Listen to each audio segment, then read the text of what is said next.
après cette très bonne conférence que vous avez faite, peut-être en synthèse, comment voyez-vous l'intérêt majeur de ces techniques non médicamenteuses pour la population? Alors, je crois que là, c'est une question capitale dans l'actualité. Je pense qu'on élargit le champ de la médecine et du traitement des maladies au champ de la santé dans le sens défini par l'OMS, c'est-à-dire la santé globale. Donc, ces techniques d'essais interventionnels que l'on développe à l'heure actuelle s'intéressent à la santé des populations en général.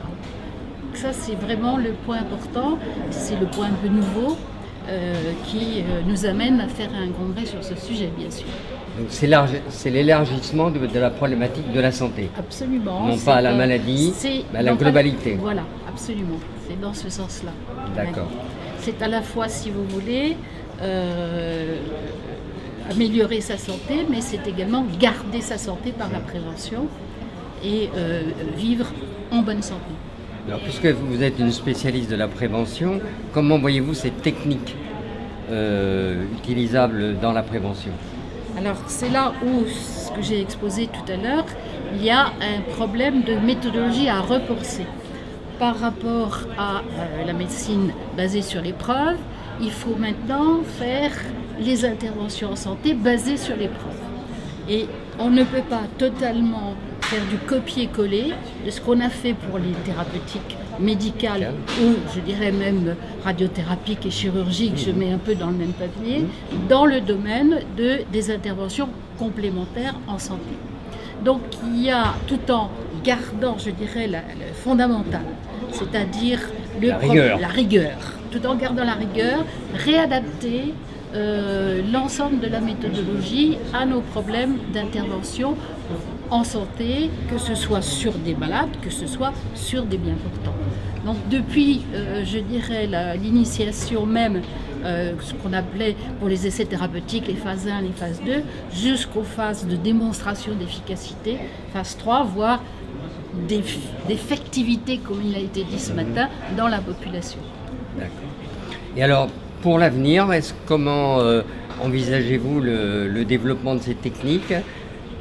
Alors, je crois que ces techniques sont complexes, et ça c'est un des points importants. Et puis il faut, je pense, vraiment qu'il y ait une jonction entre la recherche, les chercheurs et les acteurs de terrain, parce que ces interventions, ils impliquent les acteurs de terrain. Que ce soit l'exercice physique, que ce soit la nutrition, que ce soit la psychothérapie, ça implique les personnes et les acteurs de terrain. Et donc là, je crois que pour développer une méthodologie qui nous permette effectivement de décider si on accepte ces interventions ou si on les rejette parce que pas suffisamment efficaces ou pas suffisamment transposables, eh bien, il faut un travail conjoint des chercheurs et des acteurs de terrain. Alors, je crois que c'est très important. D'accord. Donc aussi de la pluridisciplinarité. Bien évidemment, puisque c'est vraiment très pluridisciplinaire. Voilà. Et vous êtes médecin. Quelles sont, d'après vous, les difficultés qu'il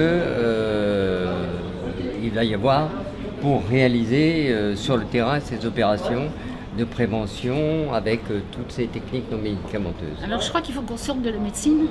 C'est clair, même si je suis médecin, et il faut vraiment, on vient de le dire, être pluridisciplinaire.